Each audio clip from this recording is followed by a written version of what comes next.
Bom, pessoal, boa noite a todas e todos. Sejam muito bem-vindos ao 39º Encontro de Direito Digital do Digital Rights Association.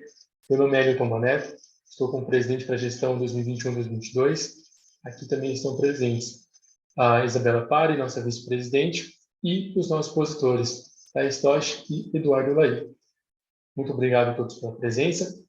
O tema de hoje é encontro do nosso EDD, é justamente NFT aplicado ao direito da moda, Fashion Law.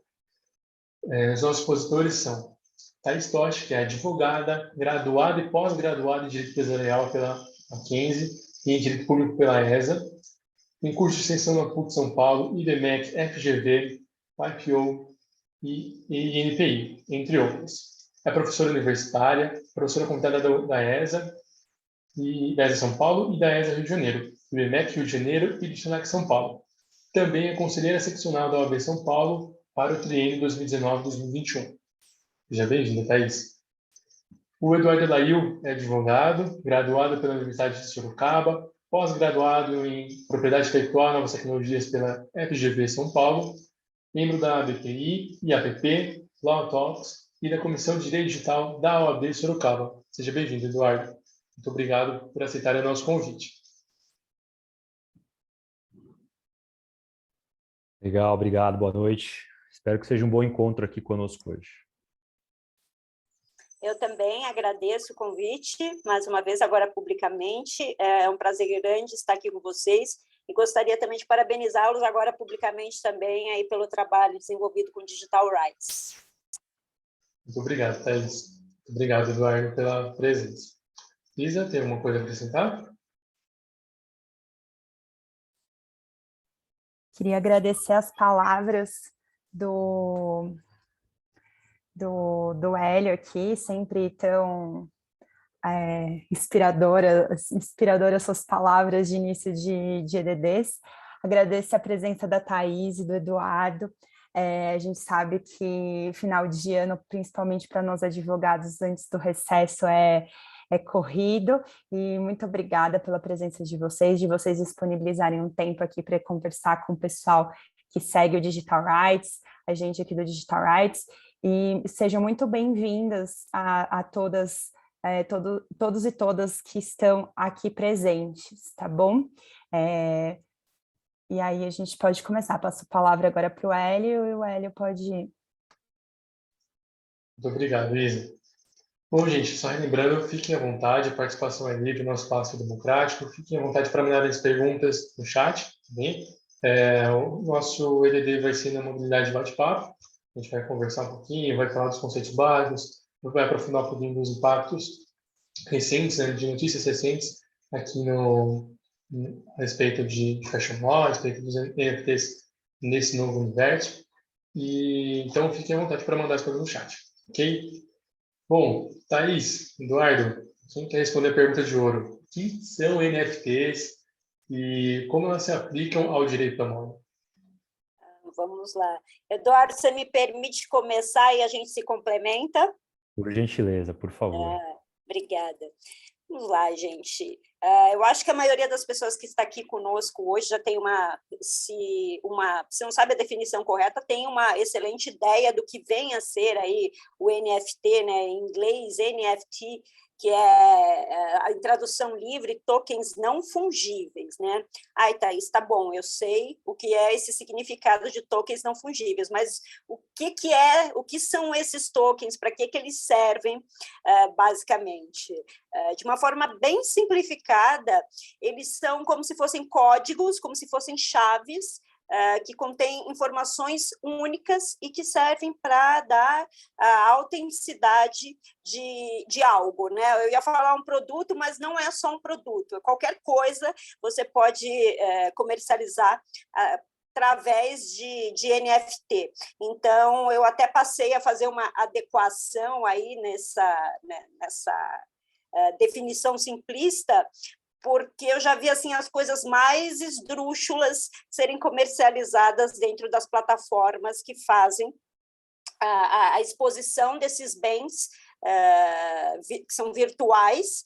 E é importante a gente dizer, né? Thaís, tá bom, são bens virtuais, mas eu posso ter esses bens virtuais numa versão física também? Sim, essa é uma possibilidade, mas não necessariamente. Você pode adquirir esses bens com NFT, e eles serem só virtuais, eles existirem apenas dentro do universo virtual, né? Aí a gente já vai para uma seara de metaverso, que muitos de vocês também já devem ter ouvido muito nas últimas 4 semanas, principalmente, desde que o Facebook mudou o nome dele para metaverso.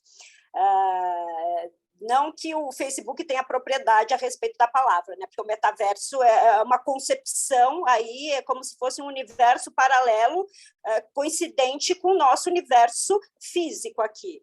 Mas ali, dentro daquele universo paralelo, ele tem toda uma estruturação de vida, de convivência e de compras, né? Inclusive, a rede varejista anda muito interessada em ampliar os seus domínios aí para esse novo universo, para esse metaverso, e a comercialização de produtos ali dentro. E também uma das formas de comercialização desses produtos, de assegurar a autenticidade, em especial dentro da indústria da moda, é através do NFT.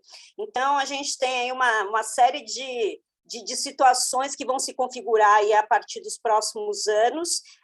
Eu até brinquei outro dia, quando eu dei uma aula, eu falei de metaverso, que eu assisti Matrix no cinema, gente. É um filme de 1999.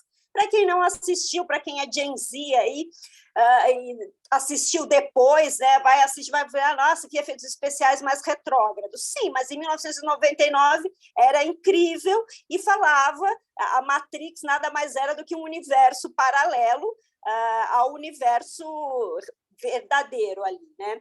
E quem diria que, sei lá, 21 anos depois estaria eu falando de Matrix a título exemplificativo do que é uma espécie de metaverso, né? Inclusive, a gente tem as coisas mais exóticas, incorrentes aí. Eu estava até vendo aqui hoje, porque eu tinha lido semana passada, né? Empresas de designer de ambientes virtuais, arquitetura virtual e empresas de investimento imobiliário virtual, gente. E quando eu falo arquitetura, não é arquitetura de rede, não é coisa relacionada à tecnologia, é arquitetura no sentido lato da palavra. Então, é bom que eu já dei umas pinceladas ali, além do que é o NFT propriamente, porque eu sei que a gente vai acabar embarcando aí para essa questão do metaverso, porque está muito ligada ao NFT. Então, Eduardo, por favor, me complemente, põe aí as suas considerações, inclusive se puder ser mais técnico, eu gosto sempre de dar uma simplificada na história, que eu acho que quanto mais a gente simplifica, mais fácil fica para compreender, né? Legal, muito bom. Até antes de comentar aqui, viu, Thaís, sobre o NFT, um conceito mais tangível, achei legal você comentar o Matrix, o filme em si. Não sei se vocês se recordam, mas a empresa que o Neo trabalhou chamava-se, de fato, Metacortex. Não sei se foi uma analogia, se o Zuckerberg também curtia Matrix e assistia lá para se inspirar ou não, mas fato é que tinha uma correlação aí também para esse universo paralelo, né? E quando a gente fala de NFT, uma coisa que eu gosto bastante de trazer enquanto conceito, né, para exemplificar, é uma concepção que o NFT por si só não é uma tecnologia em si, né? Eu também vejo muito dessa difusão de informação, como se o NFT fosse uma tecnologia criada, uma tecnologia nova. Fato é que ele acaba não sendo, ele é uma junção de diversas tecnologias, né? Então, enquanto criptografia, você tem uma tecnologia, né? Enquanto você tem o blockchain inserido como uma série de redes interconectadas, é uma outra tecnologia. Quando você tem uma concepção de bem digital, né, enquanto informação pixel que você enxerga ali na frente de uma tela, é uma outra tecnologia. Quando você une tudo isso, você pode compreender como o próprio NFT, né? Lembrando que ele surgiu basicamente da mesma cadeia em que você tem hoje as transações envolvendo as criptomoedas. Então, para quem não está muito familiarizado com o assunto, né, pensem que as criptomoedas nada mais são também do que bem intangíveis, são negociados, enfim, transacionados pelo que a gente chama de blockchain, que é aquela rede de computadores, por assim dizer, uma rede interconectada, que basicamente hoje, né, até onde se sabe, ela não é penetrável ainda. Então, você tem uma segurança jurídica maior através dela, e ela é uma rede descentralizada. Pense que o computador que vocês estão aí, o celular, enfim, os servidores que vocês têm é algo centralizado, alguém controla isso, né? Seja no exterior, seja no Brasil, você tem um controle centralizado disso. O blockchain não. Não existe alguém que tem uma determinação sobre a forma que ele vai funcionar, se operacionalizar, né? Ele é uma espécie de ledger, é um livro que você tem informações escritas ali, criptografadas, para que você possa inserir uma informação que se torne um bem intangível. O NFT é esse bem digital intangível, uma espécie de certificado que se atribui um valor subjetivo, quanto você quiser, né? Quanto que vale uma criptomoeda hoje? Eu acho que basicamente, eu não me recordo exatamente dos números, mas acho que está em $4.000, uma fração, alguma coisa nesse sentido, para mais, né? Porque ele pode variar. O NFT, apesar de ter a mesma base tecnológica, ele é um bem, além de ser único, né? Ele é um bem que você pode precificá-lo, colocar o valor que você quiser, até num aspecto subjetivo. Talvez eu já vou jogar, devolver essa bola para a Thaís para a gente falar dessa indústria da moda hoje, como é que ela pode se aproveitar disso, compreendendo esse conceito NFT, porque uma vez que você cria algo, né, você criou algo e materializou ali, enquanto NFT, você pode atribuir o valor que necessariamente você quiser. Seja uma roupa enquanto um bem digital intangível, seja necessariamente uma skin. A gente estava conversando um pouco antes de começar sobre algumas questões de games, né, que o pessoal acaba comprando skins. Já existe muito comum algumas marcas licenciando, enfim, seus sinais distintivos para alguns jogos, para que elas consigam colocar lá no bonequinho uma roupa de marca em determinados jogos. E esse universo do NFT ele vai acabar permitindo muito mais que a indústria da moda explore isso, né? Chega de confecções, talvez, no ambiente real, né? A gente vai partir para um universo onde as pessoas vão estar mais preocupadas com seus avatares, talvez, do que como elas saiam por aí sendo vestidas no dia a dia com as suas roupas, né? Eu não sei, sou meio louco, pirado nisso. Eu acho que é uma possibilidade para não se descartar. E assim, é bacana porque a gente, pegando a parte jurídica também, tem a questão dos smart contracts, né? Então, assim, poxa, já vai prevendo percentual para revenda, né? A gente, como advogado, fala assim, caraca, né? Como que a gente vai controlar o repasse? Como que vai pegar o percentual? Como você vai ter a certeza que foi dividido? Então, essa evolução, essa ferramenta aplicada, né, a tecnologia blockchain, traz uma segurança também para nós na área jurídica, né? Como que a gente vai poder auxiliar os nossos clientes nesse sentido. O Du comentou aqui a respeito sobre os avatares, né? O pessoal até comentou aqui do Second Life, e assim, é uma questão, por exemplo, tem um livro que bombou lá na década dos 2000, chamado O Épico, que justamente era essa história, as pessoas elas viviam a vida num RPG. Então, tinham as máquinas, e lá eles lutavam, ganhavam dinheiro, e compravam as coisas da vida real. Então, assim, o que antes era um sonho, era uma suposição só para a galera nerd, de repente hoje já é realidade. Então, realmente, a gente vê, principalmente no público infantil, o pessoal jogando Fortnite, então, quer comprar skins novas, porque tem a season nova, e eu quero que o meu personagem tenha isso, tenha um planador tal, porque isso acaba atribuindo valor, não apenas a tática dos jogos, mas o valor financeiro de custo, mas assim o valor a quem utiliza, né, aquela conta, pode revender, etc. e tal. Então, indo por esse ponto, como que vocês enxergam esse impacto inicial no direito da moda? Então, como que as empresas estão reagindo? Tem gente já vendendo algum produto via NFT, alguma marca? Eu também quero aproveitar aí você falando que eu também quero perguntar uma coisa para eles. Como é uma tecnologia que ainda não pode ser fraudada, né, gente? Como está se dando registros, como que está funcionando isso? Eu estou muito curiosa para saber o que vocês vão falar sobre isso. Tá, vamos lá, então, né? Eu só lanço meu olhar para vocês com as perguntas capciosas, mas eu gosto. Gente, eu leio muito a respeito disso e é engraçado, né, que quanto mais a gente lê, parece que menos a gente sabe e mais coisas novas a gente absorve, e a gente, nós, na nossa cabeça de advogado, a gente fica linkando com questões jurídicas que podem vir a ocorrer a partir de determinada situação que se cria, de determinada plataforma que se lança. A minha cabeça, às vezes, parece um furacão, assim, um turbilhão. A gente começa... Eu não consigo assim, deslocar completamente o assunto voltado só para a indústria da moda e têxtil, mas como varejo de um modo geral.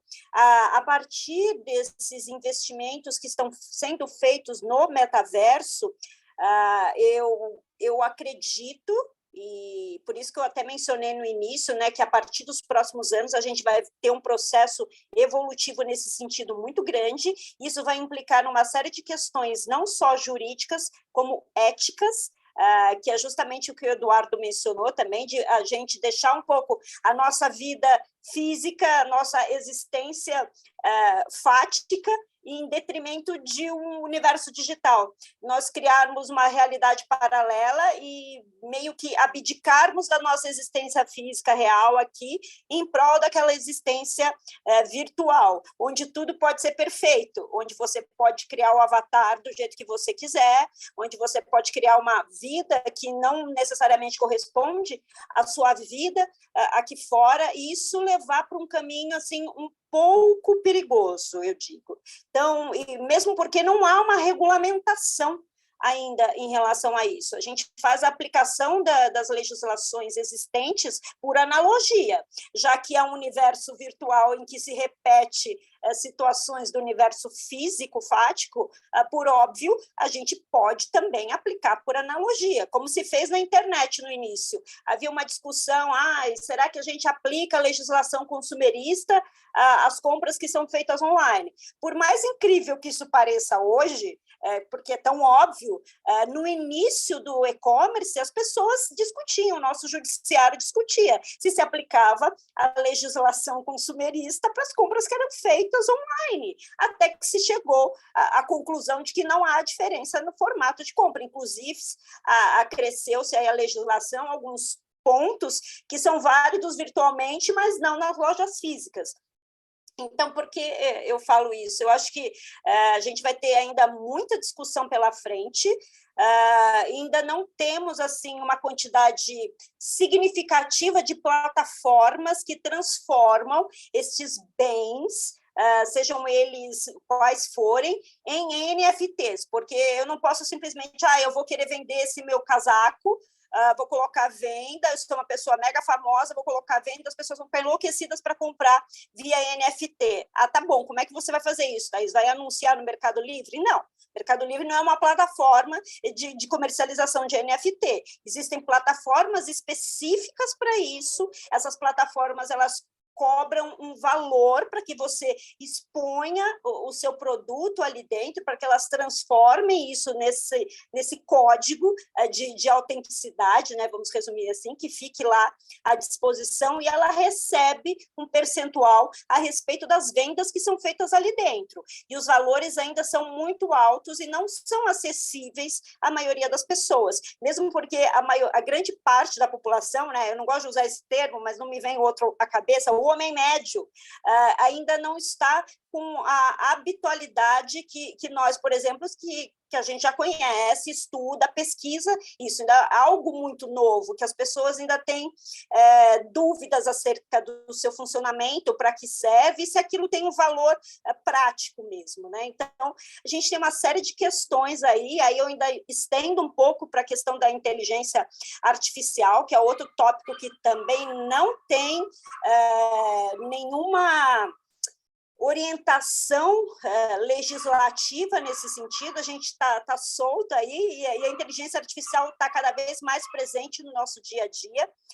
Então, eu não tenho respostas concretas. As respostas que eu tenho são essas objetivas acerca da plataforma de legislação aplicável por analogia, mas a gente ainda tem muitas coisas em aberto que prescindem de uma regulamentação. e eu acho que, para que isso seja feito, há necessidade de advogados que tenham um excelente conhecimento acerca disso, trabalhando em conjunto com outros profissionais dessas searas, e que haja assim, meio um consenso para saber como é que isso vai ser aplicado, porque se eu compro um NFT aqui no Brasil, a plataforma não está alocada fisicamente aqui, ela está alocada, vamos supor, na Europa ou nos Estados Unidos. Como é que fica a questão da responsabilidade?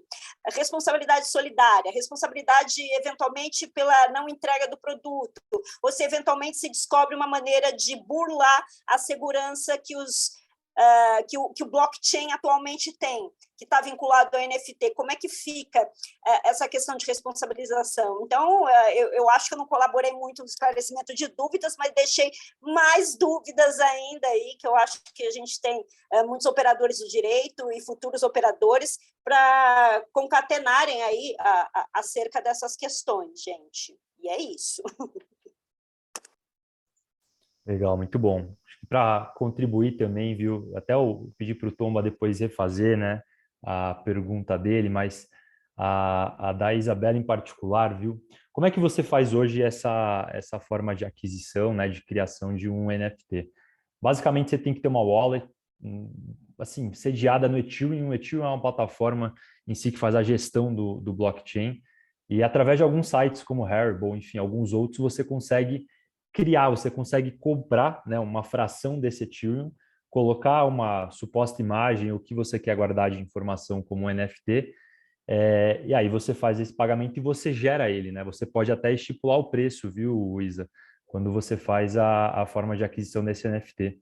Essas plataformas são tão insanas assim, se você for ver do ponto de vista comercial, e como a Thaís comentou, você consegue não só precificar, mas estipular preços de royalties já na aquisição do NFT. Então, quando você cria um NFT, você já pode atribuir royalties neles. Eu acho que esse é o ápice do que o Tomba também falou dos smart contracts, né? Você tem uma criação de algo por meio de uma plataforma sediada via blockchain, você pagou para instituir aquilo, e mesmo sem estabelecer nenhum contrato com possíveis compradores posteriores, como assim? Vou explicar de uma outra forma. Você criou e vendeu o seu NFT. Alguém foi e falou, quanto que vale esse NFT? Uma caricatura, uma imagem em si ali que você achou relevante, que tem esse certificado digital. Ah, vale, sei lá, R$ 2 milhões, $2 milhões. Tá, quero comprar. Você vai comprar aquilo. Geralmente você vai pagar aquilo, não vai pagar em dinheiro, não vai pagar em dólares, vai pagar em alguma forma de cripto. Quando você compra aquilo, geralmente você já pode ter pré-fixado naquele NFT em si um valor de royalty específico pelaquela transação. Quando isso acontece, o criador originário já vai ganhar isso, né? Ele vai ganhar esse percentual específico desses valores que foram transacionados. Eu acho que o mais louco de se pensar nessa concepção é que eu enxergo o blockchain, as criptos, o NFT, necessariamente como uma bolha que estamos criando, tá? Porque veja que você não tem um valor cambial. Quando eu falo isso, não tem um valor de moeda atribuído a ele. Muitas pessoas acabam olhando, né, com um aspecto mais subjetivo para a atribuição do valor. Ele começou, acho que, a popularizar muito mais, né? A tokenização acabou a ficar muito mais famosa por conta de algumas obras de artes ou algumas questões artísticas que você atribuiu a esses NFTs. E aí sim, né, a arte por si só não tem um valor fechado, mas ele parou de ter atribuição só da parte da arte. Tá? Ele começou a ter valor para outros aspectos subjetivos da relação humana, como talvez um sentimento de pertencimento colocado em objeto. Eu explico. Algumas festas dos Estados Unidos, olha que insano isso, viu?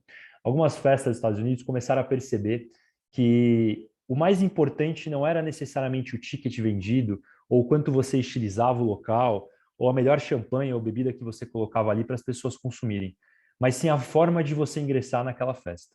Então, já existiu a concepção antes, né, de que você tem que ser famoso para participar de uma festa, ou tem que ter certo status financeiro para você estar alocado em certo lugar, ou você, enfim, né, fazer parte, pertencendo a certo grupo para que você estivesse também nesses lugares. Hoje já existem festas, pessoal, que para você ingressar nelas, o seu ticket de entrada, o seu ingresso ali, é um NFT específico, do qual são gerados alguns poucos distribuídos e vendidos por aí, inclusive com algum preço de royalties estabelecido.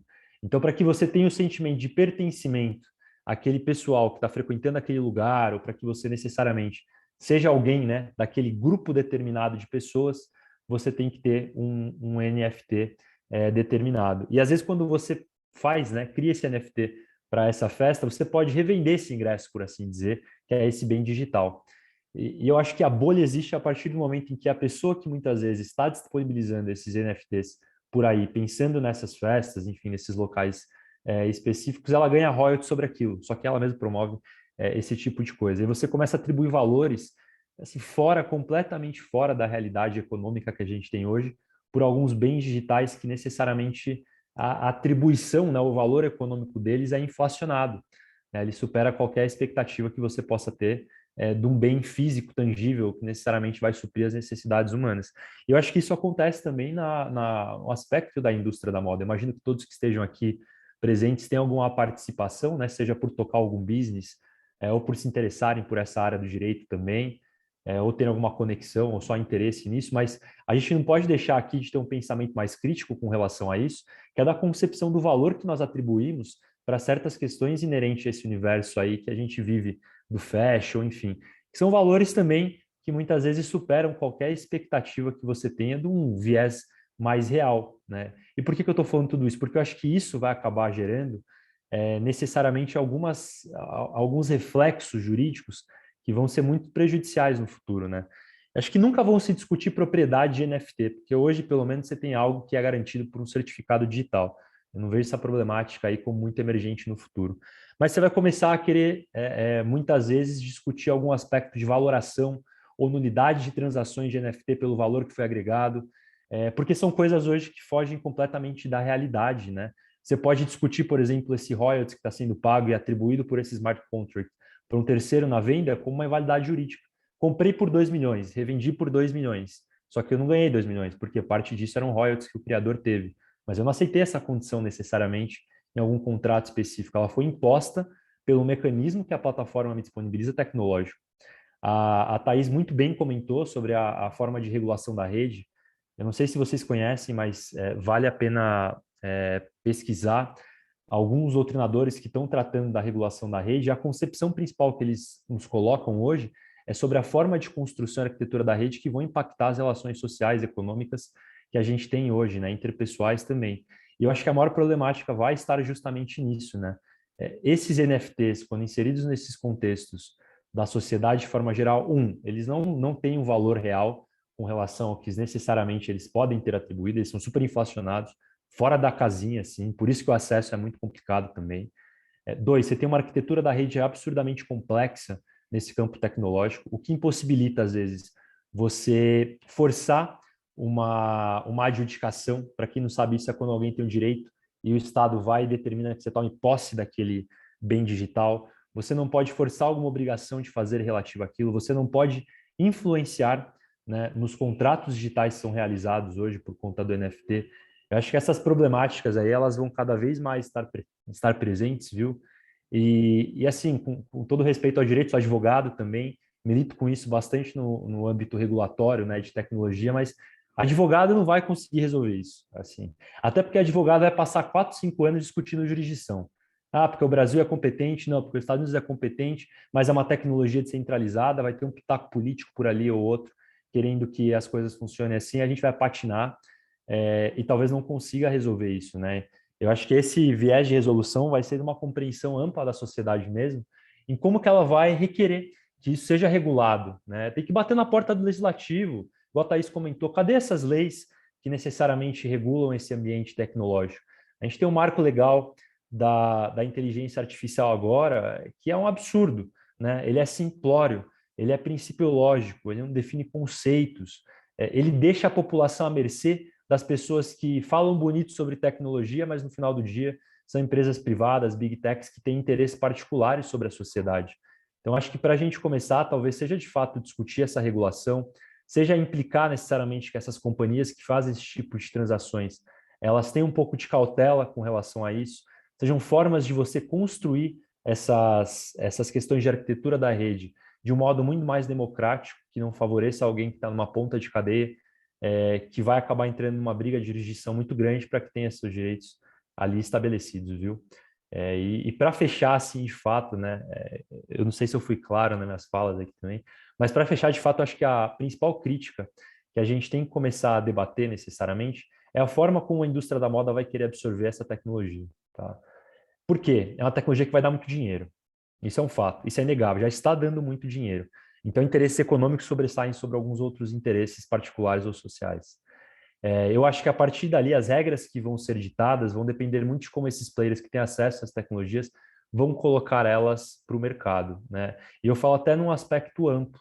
Quando você pega essas skins aí, o pessoal comentou, para quem não sabe, eu chamo skins de roupinhas de jogos, tá? Fica mais fácil a compreensão. Você pega essas roupinhas de jogos aí para o pessoal que usa esses bonequinhos, enfim. Eu jogo também, eu falo assim, não para ser pejorativo, tá? Mas quando você tem essas roupinhas aí desses jogos e as indústrias das modas estão patrocinando isso, a rodo, ó, pega a minha marca aqui X, pega a minha marca Y, cria um personagem agora com isso. É a indústria de filmes pegando e falando, cria um personagem aqui com a roupinha de herói diferente para vender. O que isso está causando de fato, né? Qual que é o reflexo social que isso está prejudicando também todas aquelas crianças, adolescentes que estão inseridos naquele universo e para elas terem uma satisfação pessoal e de felicidade, elas têm que ter aquilo. Antes você ia na escola, tinha que ter o tênis mais bonito para você pertencer àquele grupo de estudantes. Hoje você tem que ter uma skin para você pertencer. E a indústria ela está tomando frente a isso com esse único viés econômico. Então fica aqui também, não sei se são só advogados ou não, mas eu imagino que tem pessoas do business mesmo, da indústria da moda, fica aqui esse apelo a uma reflexão coletiva, do qual todos nós podemos colaborar aí para uma visão ampla dos próximos anos, viu? Poxa, que aula, Falei Thaís, que bastante, aula mas eu aqui me empolgo. também. Não, porque, cara, é exatamente o que você comentou. Eu ia puxar agora o gancho a respeito do empoderamento. Porque, assim, eu chego, analisando o meu tema, eu cheguei com duas principais visões.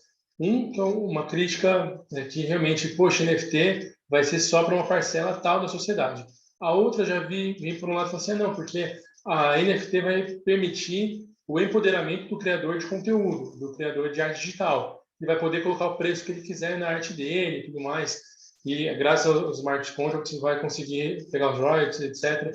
Mas eu falei assim, poxa, a realidade que a gente está é muito complicada, né? Acho que assim, a galera realmente está vislumbrada, né, com o pessoal fazendo vendas a milhões de dólares e tudo mais. Poxa, não é assim, não é assim como do mundo. Tem uns colegas que estão vendendo artes de NFT e, poxa, eles aprovaram a plataforma. Falaram assim, pô, legal, tá dando certo, eu consegui vender aqui e tudo mais. Realmente tem muito investidor. A questão da exclusividade, assim, poxa, que a galera brinca, poxa, aqui, ó, o que eu faço com NFT, tirei o print. Mas não é isso, né? A gente sabe que a grande questão da NFT é o ponto de exclusividade. E realmente, pegando aqui no gancho do final que o Edu comentou, da segregação entre os próprios adolescentes. Poxa, tem um moleque aí de 12, 13 anos, né, vamos chamar de adolescente, né, que está comprando skins para deixar a conta, como se fosse assim, acumulando, guardando e vendendo ainda mais. Tipo, poxa, a galera tá virando trader de skin. Então, assim, poxa, tá rolando show exclusivo no Fortnite, divulgação de produto, divulgação de filme. Então, assim, realmente é um mercado muito expansivo, né, que atinge todas as idades, desde a pessoa que tem uma condição financeira muito pesada para conseguir investir em NFT, para realmente vestir o manto do investidor, até as pessoas, as crianças ali que estão começando a tentar entender o negócio, que particularmente eu acho bem estranho, né? Caraca, com 12, 13 anos pensar em investimento, né? Eu acho um pouquinho assustador. Isa, antes de passar a palavra para você, você pediu para eu fazer a pergunta, na verdade, a grande questão era o seguinte: como que as marcas, né, estão identificando, estão atuando já com NFTs, né? Qual que foi o impacto direto em vendas? Tem marca que está vendendo produto, não está? Como o mercado sentiu essa questão? Desde essa é a principal pergunta. Isa, fica à vontade. Se vocês quiserem responder primeiro, depois eu vou fazer um comentário que já é mudando um pouco de assunto, se vocês quiserem responder. Sim. Eu cito aí, a título exemplificativo, duas das marcas que estão tendo grande presença virtual, né, através de vendas de NFT e dentro de metaversos. Uma é a Balenciaga, que inclusive está dentro do Fortnite, criou uma loja dentro do jogo dentro do Fortnite e faz a comercialização dessas skins, e essas skins elas têm a mesma apresentação, só que física, nas lojas físicas aqui no nosso universo físico. Então, você pode comprar esses produtos tanto dentro da plataforma, dentro do Fortnite, quanto nas lojas físicas da Balenciaga, assim como a Gucci também. Lançou lojas não só dentro da plataforma, mas de outros jogos também, inclusive plataformas que são unicamente de criação de avatares, e lá dentro lançaram coleções inteiras virtuais com alguns equivalentes no mundo físico. Inclusive, no primeiro semestre, teve o lançamento de um tênis virtual que vendeu feito água, porque as pessoas, as marcas de luxo, principalmente, né? As marcas de luxo, elas têm um valor intangível agregado ali aos seus produtos, né? Elas comercializam não só o produto em si, mas a história da marca, né? O storytelling ali da marca, uma qualidade que teoricamente existe agregada àquele valor e a experiência de compra. Então, eles estão tentando, inclusive, reproduzir dentro desses ambientes virtuais as sensações, né? Os ativismos sensoriais que nós temos no processo de compra física, como é que isso pode ser replicado dentro de um ambiente virtual. Então, a gente está entrando aí em searas bastante complexas, eu diria, inclusive já tem uma grande parcela de estudiosos que estão denominando estes produtos literalmente como bens virtuais, e esses bens virtuais, eles agregam aí desde roupas, acessórios, produtos de beleza, até para terrenos virtuais. Você pode ser um grande empreendedor virtual, ter uma coleção de terrenos, é tipo um banco imobiliário virtual. Você consegue fazer aquisição de bens, de carros virtuais, de iates virtuais. Inclusive, recentemente teve uma venda assim gigantesca, saiu, acho que foi ontem ou anteontem, numa plataforma de metaverso que já está desenvolvida. Então, é uma coisa assim, é um pouco assustadora, embora me encante, não só como pessoa e como consumidora, mas como estudiosa, mas é uma coisa um pouco assustadora, saber que há um crescente desse consumo dentro desse universo, e as grandes marcas de luxo, que fazem parte dos principais conglomerados de luxo do mundo, estarem investindo tão maciçamente dentro desse universo, e principalmente nesse universo em que abarca ali a geração Z mais nova, que é quem joga videogame, quem está mais por dentro ali do que está acontecendo, mesmo por conta da geração mesmo, né? Do acesso a essas informações.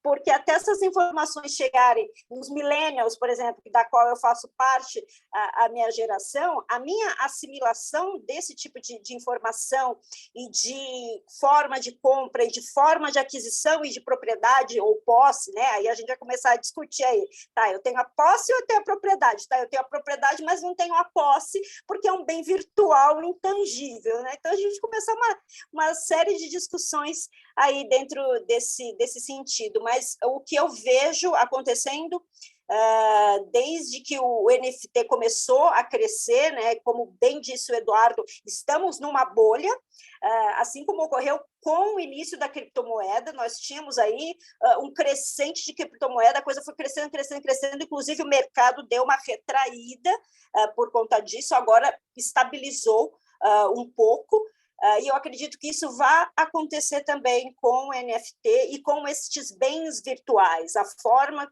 a concepção de bens virtuais, como eles vão se configurar, a valoração que vai se dar a esses produtos, né? O excesso de valia ou menos-valia numa revenda. Então, a gente tem outras questões aí a serem consideradas. E só aproveitando também o gancho do que o Eduardo falou, em relação à regulamentação, eu acredito que os advogados podem colaborar, podem, mas nós não temos como fazer. Eu acho que, na verdade, ninguém tem como fazer isso. Eu acredito muito numa autorregulação em conjunto com os países e que isso não se deixe na mão das principais big techs que nós temos, que a gente sabe quais são, sem fazer menção alguma, porque vai ser uma forma de controle com uma pseudo-liberdade de comercialização que, no final das contas, não vai acontecer. Então, eu acredito muito numa autorregulação e uma junção de forças aí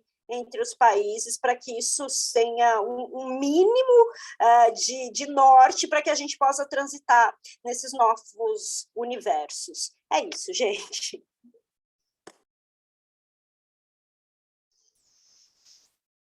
Lu? Não, nada a comentar, acho que a Isa está com a mão levantada também. Obrigado, viu, Thaís? Muito bom.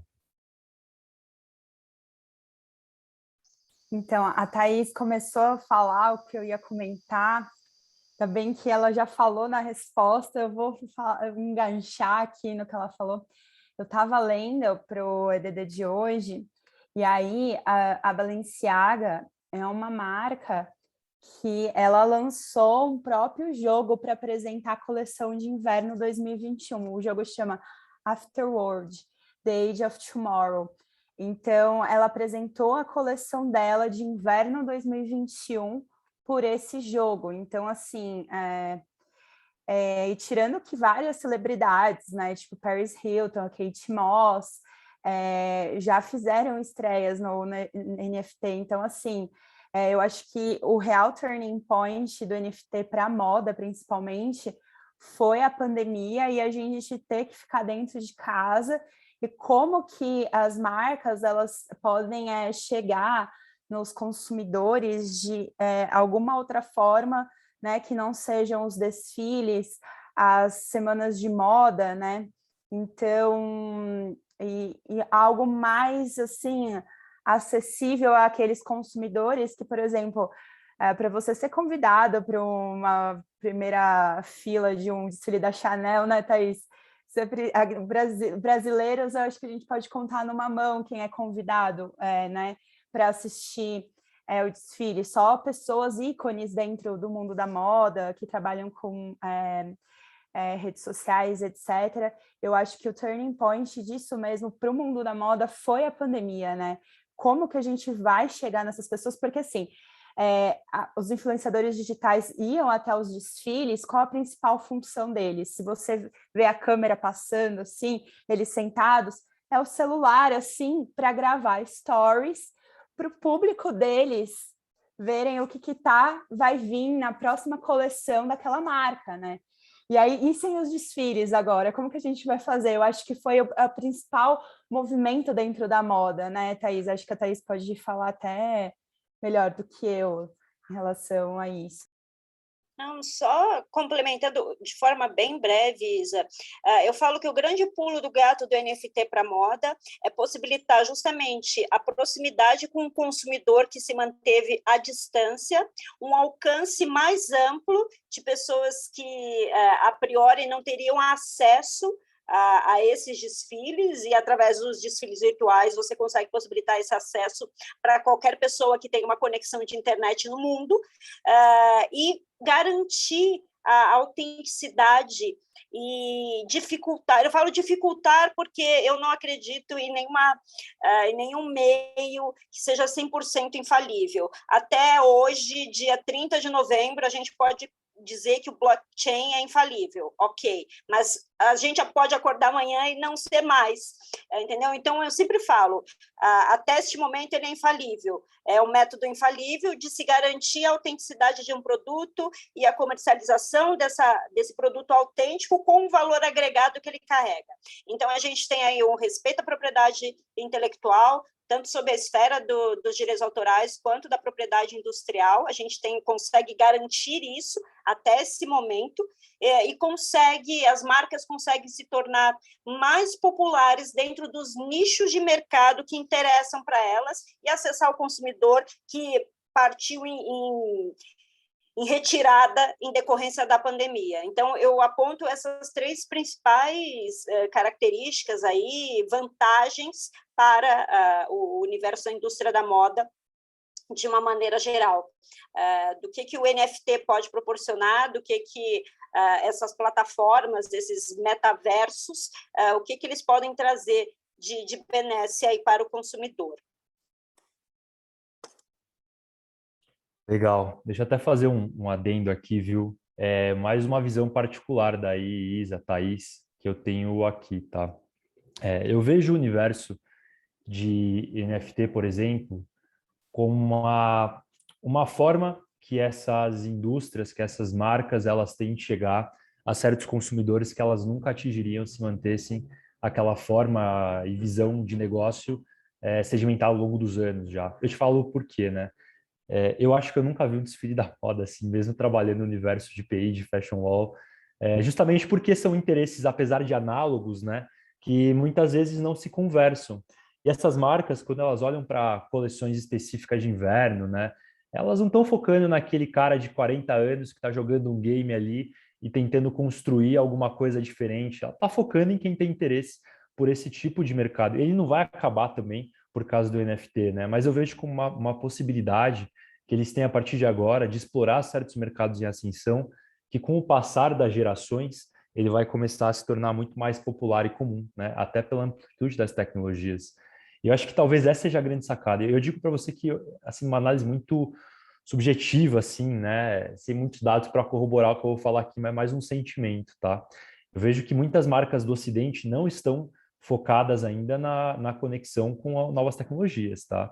Eu vejo que, em parte, muito disso mesmo, a integração muito mais ampla, são marcas do Oriente, tá? Algumas grandes aqui têm certos hábitos de licenciar, enfim, os seus sinais distintivos para alguns games, mas nem são games que utilizam muitas vezes base de NFT, tirando talvez um outro que a Thaís tenha comentado, mas em sua maior parte não.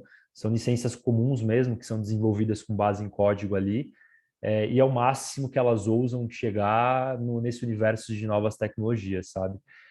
Se elas olhassem um pouco para isso também, talvez elas conseguissem ter um pouco mais de penetração em outros tipos de público, né? Você pega, sei lá, meu primo, que adora esses games, essas piras assim, talvez deva até ter uns NFTs por aí perdidos em carteira, e aí ele vai olhar para isso e falar, pô, Chanel. Ele não sabe nem o que a Chanel vende, entendeu? Ele deve suspeitar que sejam bolsas, enfim, outros elementos acessórios ali de certos universos. Mas ele fala, pô, a Chanel tá com uma skin rara aqui no game que eu jogo.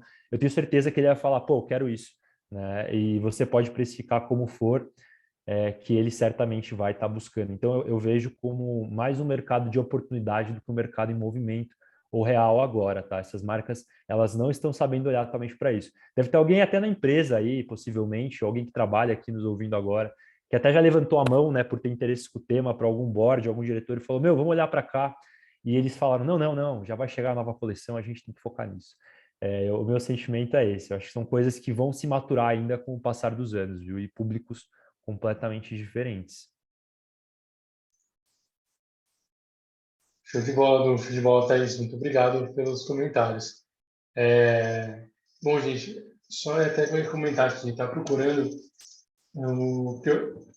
realmente, a essa conversa, poxa, até onde vai atingir, como que a gente está vivenciando NFT agora de uma forma mais popular ou não. Eu achei uma notícia no Tecnoblog que ontem, né, na pré-venda do novo filme do Homem-Aranha, não você comprou os ingressos, mas na pré-venda nos Estados Unidos, alguns membros dos serviços da AMC ganharam NFTs, comprovando que eles tinham comprado ingresso na pré-venda. Então, assim, já é aqui. Até que ponto, quanto tempo mais a gente vai esperar para NFTs virem de brinde em lanche, de fast food? Então, assim, pô, eu lembro no lançamento do Pokémon 2000, você ganhava uma carta de um lendário. Caramba, a carta valia tudo. E agora, né? Então, essa NFT vem como? Será que ela vem de acordo com o ingresso junto? Como que funciona? Então, realmente uma realidade. Ontem, algumas pessoas foram sortudas e receberam NFTs pro ingresso do Homem-Aranha. Quanto isso aqui vai valer daqui para frente? Poxa, já é a maior bilheteria da Marvel, superou inclusive Vingadores Ultimato, e a galera daqui ganhou na sorte. Então, assim, as consequências disso, não é melhor quando essa bolha estourar, né? Não é melhor se essa bolha estourar. Quando a bolha estourar, como que vai acontecer? Quais os seus efeitos?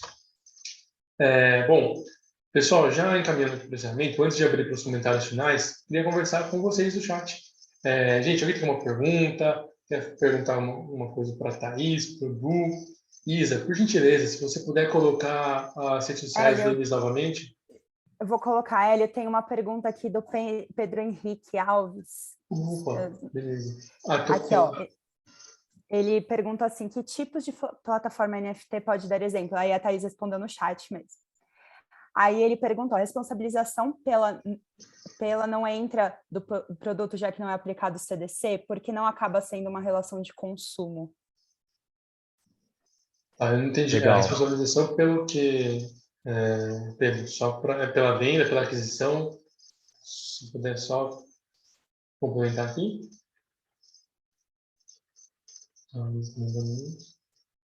Pelo que eu entendi, seria da transação, né? Eu entendi isso também. Fechou. Então, beleza. Sob o meu ponto de vista, eu aplicaria por analogia, mas isso é a minha interpretação. Mesmo porque, sendo muito sincera aqui com todos vocês, eu ainda não tive acesso a nenhuma disputa judicial que tratasse acerca disso, para eu dizer assim para você, olha, não, Pedro, eu já vi uma decisão que seja de primeira instância, né? Eu não estou nem ousada já pensando em segunda instância. Em primeira instância, que determina assim, que sim, que se cumpra, e manda fazer citação, e manda apresentar relatório de compra e responsabilização. Eu ainda não vi nada nesse sentido. Então, a minha resposta para você era o que eu, Thaís, faria numa eventual ação que tivesse algum problema em relação a essa transação. Mas, como o Eduardo já mencionou, a gente tem uma série de poréns aí dentro desse universo. Quem que seria o polo passivo aí da história? Como é que nós faríamos a responsabilização? Aí a gente entra para a discussão territorial, né? A compra foi feita onde? Foi feita aqui, a gente aplica o CDC falando que a partir de onde o consumidor está alocado, né? Então, aqui no Brasil, São Paulo, ou a partir do país em qual foi efetivada essa transação. Então, eu só estou trazendo dúvidas aqui para vocês, porque ainda não há nenhuma resposta nesse sentido. Eu acredito que mesmo com o surgimento aí de ações relacionadas a isso, nós não vamos ter um consenso tão cedo, muito pelo contrário, mas eu, Thaís, penso que sim, que se aplicaria por analogia ao CDC. Mas isso é no meu mundo de Alice aqui no País das Maravilhas, achando que está tudo certo e seguindo. Mas, como eu já disse e repito, eu acredito num movimento de autorregulação desse universo, desse metaverso de NFT relacionado a isso. Eu não acredito que nenhum país tenha um poder regulatório único em cima disso, mesmo porque, como o Eduardo também disse, e eu ratifico aqui para vocês, o blockchain ele é composto por uma rede de computadores que estão interligados e espalhados no mundo inteiro. Então, como é que você vai conseguir fazer a identificação do momento em que, eventualmente, a gente teve uma intercorrência comercial? Em qual país essa intercorrência aconteceu? Como vai ser possível fazer essa identificação? A relação de NFT, como é que a gente vai estabelecer um momento exato para dar a responsabilização e a territorialização dessa situação? Então, a gente tem aí um problema bem grande para se resolver. Boa. O debate é tão intenso, viu, Thaís? Se você me permite, eu vou ousar discordar também desse ponto de vista, mas eu acho que vale para a reflexão de todos, que como você falou, não é que existe um ponto de vista certo e outro errado, já que a gente não tem um precedente ou uma legislação que nos paute, né, para essa interpretação. Acho que é muito de como nós enxergamos as relações mesmo e a atribuição de responsabilidade, né? E no meu ponto de vista, viu, Pedro? E até fica de conselho aí, se você advoga, enfim, faz mestrado ou está na faculdade ainda, de adentrar esse universo para pesquisar, porque a gente precisa de alguém que nos guie, às vezes, num posicionamento, tá? Mas, do meu ponto de vista, ele não entra numa relação de consumo necessariamente, porque você tem um viés de uma transição unilateral, né? Assim como você teria muitas vezes numa transação envolvendo uma criptomoeda.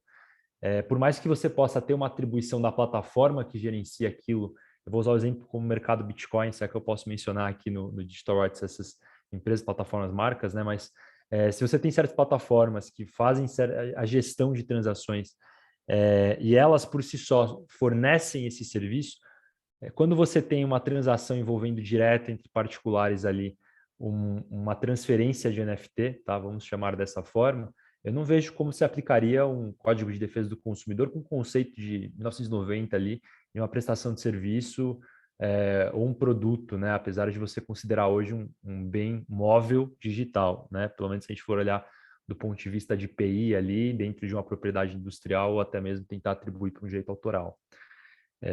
Eu acho que as relações elas superaram certos estigmas que a gente tinha de responsabilidade civil. Então, eu entendo hoje que você vai ter que compreender necessariamente as atribuições que existem ali para você configurá-la, né? Seja necessariamente o nexo de causalidade, algum prejuízo que possa ter sido causado à conduta, e você tem que sim comprovar a culpa, tá? Eu não entendo que pelo CDC, tendo aquele conceito que a gente tem, né, de responsabilidade objetiva, ele vai ser atribuído para qualquer transação responsável, qualquer transação que possa gerar algum prejuízo dentro das plataformas envolvendo o NFT, tá? E aí eu vou usar discordar o segundo ponto, Thais, mas com o máximo de respeito aqui para a gente também democratizar o debate com visões diferentes, que é a necessidade de regulação, sim, viu? Eu lembro que o Lawrence Lessig, é um professor de Harvard, quando ele teve o primeiro contato ali com a internet, ele foi olhar para ela e depois de superar alguns debates envolvendo a não regulação do ambiente virtual ou de uma concepção análoga de legislações postas que nós tínhamos para você interpretar as relações do mundo cibernético, né, como falavam naquela época, ou até de uma forma de todos os países se unirem entre si para chegar numa regulação em consenso, que foi até proposta, protocolada na ONU, mas depois descartada, porque os países falaram, pô, a gente não resolve nem o que está rolando no Oceano Atlântico, ou sobre emissão de carbono, quem dera a gente vai chegar num consenso sobre regulação da internet. Eu acho que essa é a mesma lógica que a gente vai acabar seguindo para essas novas tecnologias. Apesar delas serem globalizadas e descentralizadas de um ponto de vista geral, a gente vai acabar tendo certos países que vão tentar, de algum modo, regulá-las, né, necessariamente para resolver conflitos. Eu acho que eu concordo muito com a sua linha, viu, Thaís, da liberdade de você certamente colocar e transacionar a forma que você quiser envolvendo novas tecnologias. Se eu quiser comprar, se eu quiser vender, se eu quiser criar, eu acho que esse tipo de regulação ele é muito prejudicial. Mas eu acho que certas regulações envolvendo a forma de resolução de disputa que podem acontecer nessas plataformas, isso sim é essencial. E eu acho que o judiciário em si hoje também não está pronto para isso, né? Eu vi que temos aqui mais para cima, subindo o chat, uma juíza arbitral. Esse é o tipo de assunto que eu tranquilamente falaria para qualquer cliente levar para arbitragem, assim, sabe? Justamente porque a necessidade de uma concepção e compreensão técnica do assunto ela é muito relevante para isso, viu? Eu causei mais dúvidas do que soluções, mas acho que esse é o objetivo de hoje, então estamos aí. Nessas discussões a gente nunca traz soluções, gente. Por enquanto, só são dúvidas e debate de pontos de vista diversos. Inclusive, Eduardo, eu vou ainda dar mais uma pitadinha aqui de confusão, né? Porque, vamos dizer assim, quando os primeiros robôs começaram a surgir no mundo, lá pela década de 50, 60, foi criada ali a tal da lei da robótica, né? Que tem aquelas 3 leis que, teoricamente, aí gerem, né, em uníssono, o mundo leva em consideração elas, porque a gente não tem uma regulação nesse sentido também, a gente não tem uma regulação para a inteligência artificial, e nós estamos num crescente, como eu disse lá no início, muito grande. O nosso dia a dia é cercado de inteligência artificial. A nossa vida é baseada já em inteligência artificial e nós não temos uma regulação. A gente tem as 3 leis da robótica aí que já vão completar daqui a pouco um século e não houve um avanço nessa discussão, justamente por conta do que o Eduardo mencionou também, né? Entrou, foi para a ONU, debates a respeito disso e engavetaram. Por quê? Porque existem, teoricamente, problemas maiores para serem resolvidos. Mas eu acho que esse este problema que nós temos, é porque sim, isso é um problema. Se uma tecnologia nova, se algo novo surge na sociedade e tem tantas implicações jurídicas e éticas, eu acho que isso sim tem que ter uma regulação ou uma autorregulação, enfim, isso tem que ser debatido, mas eu acho que tem que ser falado e tem que ser olhado, sim, porque não a gente vai virar um Blade Runner daqui a 10 anos. Então, eu espero que isso não aconteça, mas é bom que se tenha um olhar diferente para isso, é bom que se dê importância a isso, porque vai chegar num momento em que a gente não vai conseguir mais separar o que é uma atividade só humana de o que é uma atividade com interação de inteligência artificial. Olha, eu vi a risada da Isa daqui. Até essa referência do Joelho foi sensacional. E, assim, aliás, ó, não é publi, mas assistam a série A Fundação, baseada no livro do Asimov. Realmente, é muito subjetivo a gente participar dessas discussões. Hélio, a gente não tem só manjo. fazendo um adendo, já que estamos falando de filmes, e a Thaís falou do Matrix no começo, vai ser lançado o Matrix 4, gente, então aguardem. E o Keanu Reeves não envelheceu. Que homem, né? Não, ele não envelhece, Ele não continua envelhece. maravilhoso, gente. Desculpa, eu sou muito fã do Keno. Nossa, não. O cara tava banho de formal. Mas, realmente, assim, as grandes questões que a gente viu lá no Matrix, a própria questão filosófica, né? Pô, a galera realmente acha, tem gente que acha que a gente está numa simulação e tal. Realmente são despertares de consciência que vêm de ideias lá atrás e que podem, né, se tornar uma questão mais impactante no nosso dia a dia. Poxa, nos anos 80, a gente nem imaginava, ou melhor, já era imaginado o contato telefônico, né? Pô, independente da distância, virou uma realidade, né? Poxa, como a gente vai pensar em transações no mercado digital? Já é uma realidade, né? Como que isso vai ser evoluído? Filme Her, sou apaixonado por Her.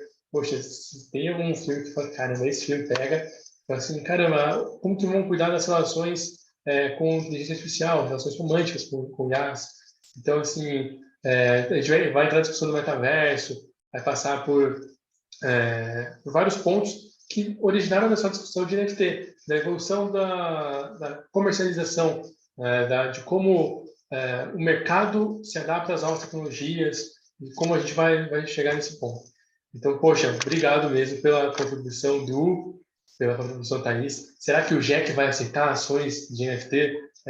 Fica aí no ar. Será que vai entrar na Lei 9.099? Acho que é uma complexidade muito gigante para o JEC aceitar. Eu acho que, olha... Pessoal arbitral aí vai bombar mesmo. Pô, já é o futuro do direito, então eu acho que realmente vai seguir por essa linha. Eu acho que JEC não rola, hein? Ó, vou só fazer o comentário aqui do Pedro, e aí já parte para o encerramento. Bem, o Pedro comentou o seguinte: a identificação não seria através das plataformas, porque eles rastreiam as compras e as transações. Porque quando você compra um produto, por exemplo, no Shopee ou outro app, ao não receber o produto, o consumidor vai até o PROCON, a instituição notifica app, sites para a lei, porque eles, ao entrar no ar, têm a contratação cumprida, principalmente as de consumo. Tá, eu entendi o que você comentou. Poxa, eu não sei se tem uma colocação. Eu também acho que é muito complicado, Pedro, porque, poxa, a gente vai notificar quem? O marketing que está vendendo, né? Quem que vai ser intimado a verificar aquela transação, né? Poxa, a gente vai discutir o hash, né? O hash, qual que é o histórico dele, se o NFT original é original mesmo, é uma cópia. Então, eu acho que, assim, cara, é uma pergunta bem complicada aí. Pode rolar o tema de TCC, hein? Eu acho que assim, depende do advogado, depende na hora o que o cliente vai te contar e o que você vai poder fazer por ele. Eu acho que é assim, o que você vai conseguir pesquisar para fazer por ele, né? Porque o advogado é assim, né? Quando só tem uma jurisprudência de 1980 que você acha para ajudar seu cliente, você vai defender aquela jurisprudência de 1980, né? Então...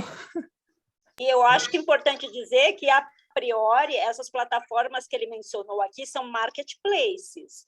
As plataformas que comercializam NFT não são marketplaces. A gente tem uma plataforma sui generis, que não tem uma definição legal ainda. A definição de marketplace existe. Por isso que a gente já teria um complicador aí dentro dessa interpretação, tá? Só para jogar mais pimenta aí no nosso debate, gente. Exatamente. Do Tem termo, essa parte. Não, é isso que eu ia falar, eu queria desmistificar, né? Mas a Thaís foi muito cirúrgica ali, né? A gente não está falando de marketplace, pessoal, a gente está falando de plataformas que necessariamente transacionam como a Ethereum para você ter acesso ao registro em blockchain. É outra realidade tecnológica, entendeu?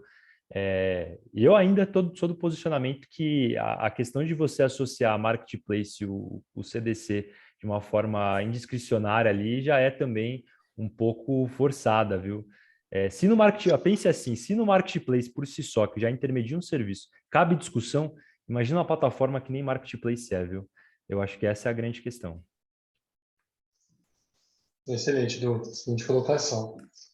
Gente, olha, eu vou aproveitar, Hélio, esse engancho aqui para convidar tanto a Thaís e o Edu. A Thaís eu já convidei várias vezes, mas para vocês escreverem um artigo para o Digital Rights, se vocês quiserem escrever sobre isso, gente, olha, demais, vai ser demais, né, Hélio? Com certeza. As Eu artes tô devendo o artigo para o Hélio já. E eu para Isa, hein? Então, ó, estamos devedores, Edu, é melhor a gente então, tomar tá vergonha. todo mundo embora aqui, a gente já colocou todo mundo embora e a gente vai seguir para a execução depois. Brincadeira à parte, gente, com certeza, a gente tem bastante a acrescentar, a gente tem bastante a agregar com a discussão. Aliás, antes de passar para os comentários finais, convido a todos os participantes que acessem o Digital Rights, leiam os artigos. O Du, que escreveu no ano passado para o Digital Rights, a gente tem artigos sobre monetização de close friends, cyberstalking, temos artigos falando sobre Black Friday, do ano passado, mas ainda está atual, com certeza. Então, vocês podem, inclusive, encaminhar artigos para validação, tá? Passa pela mesa diretora, a gente analisa e tudo mais, e dá sempre feedback. Então, fiquem à vontade. A Digital Rights é uma plataforma para agregar conhecimento, para compartilhar conhecimento. Tá? Bom, rapidinho, Pedro, só o último ponto aqui, daí já eu encerro mesmo, está por conta do horário. As plataformas de NFT seriam embarcadas pelo Código Civil, seriam embarcadas pelo Código Civil de Função Judicial. Cara, aí realmente vai ter a discussão dos smart contracts, né? Tipo, sei lá, pela concepção. Tem como, a gente fala em smart contracts, discutir no âmbito civil, né, no âmbito da matéria específica, mas, poxa, uma discussão... E aí eu acho que dá para, sei lá, judicializar as discussões dos contratos, das cláusulas contratuais, etc e tal. Mas, efetivamente, a transação, eu acho que assim, quando a gente fala do momento anterior ao surgimento da NFT, aí eu acho que dá para discutir. Agora, virou NFT, começou a distribuir o hash, essa discussão jurídica eu acho que está muito nebulosa ainda. Você, Thaís e o Edu concordam comigo. Então, assim, no momento anterior, antes de publicar NFT, aí a gente vai entrar numa discussão jurídica, civil e tudo mais. Agora, entrou no mar, entrou na plataforma, aí é complicado. Concordo com você. Eu acho que entrou ali, já era, né? Como diz o português bem claro, aí já era, a gente entra naquela discussão de regulação ou não, autorregulação, aplicabilidade por analogia, necessidade de surgimento de uma lei conjunta. Então, a gente tem aí muita coisa ainda pela frente, porque eu falo que a gente está aí na pré-história desses universos novos, né, do metaverso, NFT, blockchain. A gente está tateando ainda em algo muito novo, que não tem uma concepção clara de funcionamento, como eu disse antes, é uma plataforma sui generis, que tem as suas peculiaridades, que também são sui generis, e um funcionamento completamente novo, não comparável a nada que já existe, ou que já existia até o surgimento. Então, eu não vejo, eu não consigo enxergar assim, por mais que eu esforce o meu coração por mais que eu queira falar, olha, nosso Código Civil é tão maravilhoso, tão cheio de artigos, né? Vamos aplicar ele ali. Eu não consigo ainda. Eu acho que o Pedro deve estar agora, não sei se está a câmera aberta ou fechada, mas deve estar nos xingando, né? Por fazer um monte de perguntas específicas e recebendo respostas mais amplas. E eu até ia falar, Pedro, nesse sentido, viu, que o problema do Brasil ser um país muito positivista, né, é desse racional que você está sendo guiado para nos fazer a pergunta, né? A gente tem esse hábito, talvez meio que natural, de querer pegar tudo que existe num plano real, nesse caso no âmbito até digital, e querer racionalizar ou puxar para um conceito que já existe positivado, né? Eu acho que as relações são um pouco mais complexas do que isso, né? Então a gente tem que talvez tirar essa máscara, vai nossa, aqui, sair um pouco desse plano, entender como é que funciona primeiro toda essa tecnologia, discutir tudo isso, para depois a gente tentar entender se as nossas legislações já positivadas são suficientes para regular algo que, quando elas foram criadas, não existiam, tá? Eu acho que é esse exercício que a gente tem que fazer. A gente faz sempre inverso, né? A gente pega algo que já existe e quer colocar na lei. Esse racional nunca vai dar certo. É como se a gente quisesse encaixar um quadrado num objeto esférico. Ele não vai encaixar, pô. A gente tem que fazer o inverso, é entender que isso é quadrado, e aí você adapta uma legislação para que ele se amolde, né? O racional do direito positivo, ele tem essa problemática mesmo. Perfeito, Du. Aí já pintou outro tema de TCC aí para a discussão do positivismo brasileiro, hein? No judiciário brasileiro. Bom, gente, a partir dos comentários finais, como galera, quem quiser mandar alguma dúvida e tudo mais, pode entrar lá no Instagram do Digital Rights, pode mandar no chat, pode mandar no privado, ou então, se vocês quiserem, o Instagram do Eduardo, da Thaís, também está disponível, podem mandar mensagem, @direito do intelecto e @Thaís Toshi. E aí, realmente, precisa bater aqui soletrando no nome, se escrever certinho. É muito CHI, não vai errar a Thaís, hein? Não, porque a Uma Thaís correção. É Toschi, que é italiano. Nossa, eu estou pagando mico desde o começo, então. Thaís Toschi, desculpe. Peço aqui peço a Bênia pelo erro. Mas brincadeira à parte, então, gente, podem mandar mensagem. E, realmente, a ideia é a gente continuar essa discussão para fora. Du, Thaís, você quer comentar alguma coisa? Eu só gostaria de agradecer. São temas que eu adoro debater e eu acho muito rico quando a gente fala a respeito disso, que a gente consegue rever determinados pontos de vista que nós temos, acrescer novos pontos de vista e, com isso, possibilitaria um crescimento. Como eu disse, eu sou apaixonada por essas temáticas, fico à disposição de vocês. Mais uma vez, parabenizo pelo trabalho e parabenizo a todos que estão aqui conosco hoje, porque nós estamos sendo disruptivos, isso é extremamente importante. A gente está num caminho, um caminho certo de pensar não só a nossa existência sobre um ponto de vista mais amplo, mas pensar o direito sobre um ponto de vista que a maioria das pessoas não pensa. Então, só isso já valeu aqui hoje. Muito obrigada.